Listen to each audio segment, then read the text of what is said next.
ಕರ್ನಾಟಕ ರಾಜ್ಯಾದ್ಯಂತ ಹಡಪದಪ್ಪಣ್ಣ ಸಮಾಜದ ಮಾನ್ಯ ಸಿದ್ದರಾಮಯ್ಯ ಸರ್ಕಾರ ಮತ್ತು ಘನ ಸರ್ಕಾರದಲ್ಲಿ ವಿನಂತಿಯನ್ನು ಮಾಡಿಕೊಳ್ತಾ ಇದೆ. ಹಡಪ ಸಮಾಜದ ಈ ಕರ್ನಾಟಕ ರಾಜ್ಯದಲ್ಲಿ 18ರಿಂದ 20 ಲಕ್ಷ ಜನಸಂಖ್ಯೆ ಉಳ್ತಕ್ಕಂಥ ಈ ಸಮಾಜ ಇದು ದಿನನಿತ್ಯ ಅನೇಕ ಶೋಷಿತ ಮತ್ತು ಅನೇಕ ಜಾತಿನಿಂದನೇ ಒಂದು ಅಟ್ರಾಸಿಟಿ ಕಾಯ್ದೆಯನ್ನು ತಂದು ಆ ಒಂದು ಜಾತಿನಿಂದನೇ ಇರತಕ್ಕಂಥ ಒಂದು ಹಜಾಮ ಅಂತಕ್ಕಂಥ ಶಬ್ದದಿಂದ ಬಹಳ ಮನಸ್ಸಿಗೆ ಬೇಜಾರಾಗ್ತಕ್ಕಂಥ ಒಂದು ಶಬ್ದ ಆಗಿರ್ತಕ್ಕಂಥದ್ದು. ಕರ್ನಾಟಕ ಸರ್ಕಾರವು ಈಗಾಗಲೇ ಹಿಂದೆ ತಮ್ಮ ಸರ್ಕಾರದಲ್ಲಿ ಸಹ ಘೋಷಣೆ ಮಾಡ್ತೀವಿ ಅಂತೇಳಿ ಆಶ್ವಾಸನೆ ಕೊಟ್ಟಿದ್ರಿ. ಆದರೆ ಈಗಾಗಲೇ ಅದು ಜಾರಿಗೆ ಬಂದಿಲ್ಲ. ಕಾನೂನಾತ್ಮಕವಾಗಿ ನ್ಯಾಯಯುತವಾಗಿರ್ತಕ್ಕಂಥ ಆ ಒಂದು ಹಜಮ್ ಅಂತಕ್ಕಂಥ ಶಬ್ದವನ್ನು ಅಟ್ರಾಸಿಟಿ ಜಾರಿಯನ್ನು ಜಾರಿಗೆ ತಂದು ಕಾನೂನಾತ್ಮಕವಾಗಿರ್ತಕ್ಕಂಥ ನ್ಯಾಯ ಕೊಡ್ತಕ್ಕಂಥ ಕೆಲಸ ಮಾಡಬೇಕಂತ ಮಾನ್ಯ ಸರ್ಕಾರ ಸಿದ್ದರಾಮಯ್ಯ ಸಾಹೇಬರಲ್ಲಿ ಮನವಿಯನ್ನು ಮಾಡ್ಕೊಳ್ತಾ ಇದೆ.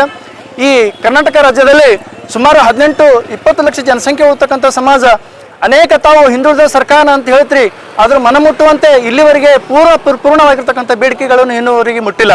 ಮಾನ್ಯ ಸರ್ಕಾರದಲ್ಲಿ ವಿನಂತಿಯನ್ನು ಮಾಡ್ಕೊಳ್ತಾ ಇದ್ದೆ. ಇಡೀ ಸಮಾಜ ವತಿಯಿಂದ ನಾವು ಕರ್ನಾಟಕ ರಾಜ್ಯದಲ್ಲಿ ಮೂಲೆಯಲ್ಲಿ ಅನೇಕ ಗ್ರಾಮೀಣ ಭಾಗದಲ್ಲಿ ಇನ್ನೂ ಸಹ ಸ್ಥಳಸ್ತರದಲ್ಲಿ ಇರ್ತಕ್ಕಂಥ ಮತ್ತು ಕೆಳವರ್ಗದಲ್ಲಿ ತಾವು ಗರೀಬಿ ರೇಖೆಯಿಂದ ಹಿಂದುಳಿತಕ್ಕಂಥ ಈ ಸಮಾಜಕ್ಕೆ ಗ್ರಾಮೀಣ ಭಾಗದಲ್ಲಿ ಕುಟೀರ ನಿರ್ಮಿಸಿರ್ತಕ್ಕಂಥ ಕೆಲಸವನ್ನು ಸಹ ಮಾಡಿಕೊಡ್ಬೇಕಂತ ವಿನಂತಿ ಮಾಡ್ತಾ ಇದ್ದೇವೆ. ಅದೇ ರೀತಿಗೆ ಬಸವ ಕಲ್ಯಾಣದಲ್ಲಿ ವಿಶ್ವವಿಖ್ಯಾತವಾಗಿರ್ತಕ್ಕಂಥ ಅರಿವಿನ ಮನೆಯಲ್ಲಿ ಬಸವಣ್ಣನವರು ಪಕ್ಕದಲ್ಲಿ ಇರ್ತಕ್ಕಂಥ ಹಡಪದಪ್ಪಣ್ಣನ ಅರಿವಿನ ಮನೆ, ಆ ಅರಿವಿನ ಮನೆಯಲ್ಲಿ ಕಾಣದ ಕೈಗಳು ಏನಪ್ಪಾ ಅಂದ್ರೆ ಜಾತೀಯತೆಯನ್ನು ಹೇಳ್ತಕ್ಕಂಥ ಕೆಲವು ಸಮುದಾಯಗಳು ಅಲ್ಲಿ ತಾವು BKDBಯನ್ನು ನಿರ್ಮಿಸಿದ್ರೆ ಕರ್ನಾಟಕ ಸರ್ಕಾರ ವತಿಯಿಂದ ಅಲ್ಲಿ ಅರಿವಿನ ಮನೆ ಪಕ್ಕದಲ್ಲಿ ಇರ್ತಕ್ಕಂಥ ಹಡಪದಪ್ಪಣ್ಣನವರ ಗವಿಯಲ್ಲಿ ಹಡಪದಪ್ಪಣ್ಣನವರ ಒಂದು ಮೂರ್ತಿಯನ್ನು ಸ್ಥಾಪನೆ ಮಾಡಿ ಮತ್ತು ಅದಕ್ಕೆ ನಾಮಕರಣವನ್ನು ಮಾಡಬೇಕು. ಯಾಕಂತಂದ್ರೆ ಅನುಭವ ಮಂಟಪ 12ನೇ ಶತಮಾನದಲ್ಲಿ ಒಂದು ನಿರ್ಮಾಣ ಆಗಬೇಕಾದ್ರೆ ಹಡಪದಪ್ಪಣ್ಣನವರು ಸಿದ್ದರಾಮ ಮತ್ತು ಅಲ್ಲಂ ಪ್ರಭುಗಳು ಬಂದಾಗ ಇದು ಸೂಕ್ತ ವ್ಯಕ್ತಿ ಇವರು ಅಲ್ಲಂ ಪ್ರಭುಗಳು ಅಂತ ಹೇಳಿರ್ತಕ್ಕಂಥದ್ದು ಏಕೈಕ ವ್ಯಕ್ತಿ ಹಡಪದಪ್ಪಣ್ಣವರು. ಅಂದ್ರೆ ಮೂಲ ಅಲ್ಲಿಂದೇ ಆ ಒಂದು ಅನುಭವ ಮಂಟಪ ಪರಿಕಲ್ಪನೆಯನ್ನು ಹುಟ್ಟಿರ್ತಕ್ಕಂಥದ್ದು. ಹಾಗಾಗಿ ಹಡಪ ಸಮಾಜದ ಭಾವನಾತ್ಮಕವಾಗಿರ್ತಕ್ಕಂಥ ಸಂಬಂಧವನ್ನ ಅದಕ್ಕೆ ಇದೆ. ಹಾಗಾಗಿ ತಾವು ದಯಾಳಾಗಿರ್ತಕ್ಕಂಥ ಬಸವತತ್ವವನ್ನು ಯಾವ ರೀತಿ ತಾವು ಆಚಾರ ವಿಚಾರಗಳಲ್ಲಿ ಜಾರಿಗೆ ಮಾಡ್ತಕ್ಕಂಥ ಮುಖ್ಯಮಂತ್ರಿಗಳೇ ತಾವು ತಮ್ಮಲ್ಲಿ ವಿನಂತಿ ಮಾಡ್ತೇವೆ ಸಮಾಜ ವತಿಯಿಂದ. ಈಗಾಗಲೇ ತಾವು ಈ ಒಂದು ವಿಷಯ ಕುರಿತಂತೆ ಹಲವು ಬಾರಿ ಸಮಾಜ ಹೋರಾಟವನ್ನು ಮಾಡಿದೆ, ಮನಿಪತ್ರವನ್ನು ಸಲ್ಲಿಸಿದೆ. BKDB ಅಡಿಯಲ್ಲಿ ಬರ್ತಕ್ಕಂಥದ್ದು ಸಮಾನತೆಯಾಗಿರ್ತಕ್ಕಂಥ ಹಡಪದಪ್ಪನವರು ಬಸವಣ್ಣನವರು ಇರದೇ ಇದ್ದಲ್ಲಿ ಬಸವಣ್ಣನವರು 40 ವರ್ಷ ರಾಜಕೀಯವಾಗಿ ಆಡಳಿತ ಮಾಡುತ್ತಿರ್ತಕ್ಕಂಥದ್ದು ಇತಿಹಾಸ ಇರ್ತಿರ್ಲಿಲ್ಲ. ಅವರ ಬೆನ್ನೆಲುಬಾಗಿ ಅವರ ನೆರವಾಗಿ ಅನೇಕ ಅವರು ಒಂದು 40 ವರ್ಷಗಳ 12ನೇ ಶತಮಾನದಲ್ಲಿ ಅನುಭವ ಮಂಟಪವನ್ನು ಜಾರಿಗೆ ತಂದು ಇವತ್ತು ವಿಖ್ಯಾತವಾಗಿರ್ತಕ್ಕಂಥ ಒಂದು ಹೆಸರನ್ನು ತರಬೇಕಾದ ಹಡಪದಪ್ಪಣ್ಣನವರು.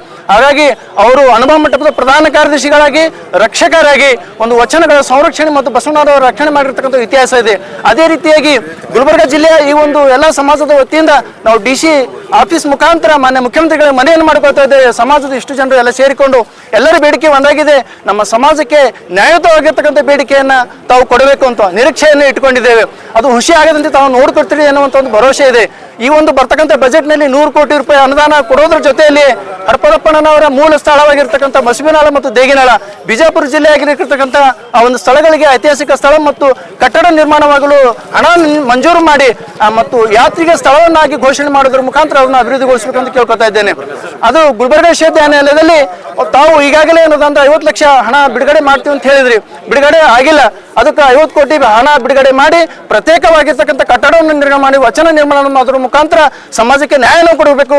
ಈ ಒಂದು ಸಮಾಜಕ್ಕೆ ಎತ್ತಿ ಇಡ್ತಕ್ಕಂಥ ಕೆಲಸ ತಾವು ಮಾಡಬೇಕು. ಅಹಿಂದ ಸಮಾಜ ಅಂತ ಹೇಳಿಕೊಂಡು ತಾವು ಬಂದಿದ್ರೆ ಸಮಾಜಕ್ಕೆ ಮನಮುಟ್ಟುವಂಥ ಕೆಲಸ ಆಗುವುದಿಲ್ಲ. ಹಾಗಾಗಿ ತಾವು ಪ್ರಾಮಾಣಿಕವಾಗಿರ್ತಕ್ಕಂಥ ನ್ಯಾಯ ಕೊಟ್ಟಲ್ಲಿ ಮಾತ್ರ ಅದನ್ನು ಮನೆಗೆ ಮುಟ್ಟುತ್ತದೆ, ಜನರಿಗೆ ಸಹಕಾರವಾಗುತ್ತದೆ. ತಾವು ಹಸಿದವರಿಗೆ ಅನ್ನ ಕೊಟ್ಟಂತೆ ಬೇಕಾಗಿರ್ತಕ್ಕಂಥ ಈ ಸಮಾಜಕ್ಕೆ ಬೇಡಿಕೆಗಳನ್ನು ಸಲ್ಲಿಸಿದಲ್ಲಿ ಮಾತ್ರ ಅದು ಕಾರ್ಯರೂಪಕ್ಕೆ ಬರ್ತದೆ ಅನ್ನುವಂಥ ಮಾತನ್ನು ಹೇಳ್ತೇನೆ. ನಾನು ದತ್ತಾತ್ರೇಯ ಜಿ ಬಾಂಧಕರ್, ಬೀದರ್ ಜಿಲ್ಲೆ ಅಧ್ಯಕ್ಷರು. ಎಲ್ಲರಿಗೂ ಶರಣ.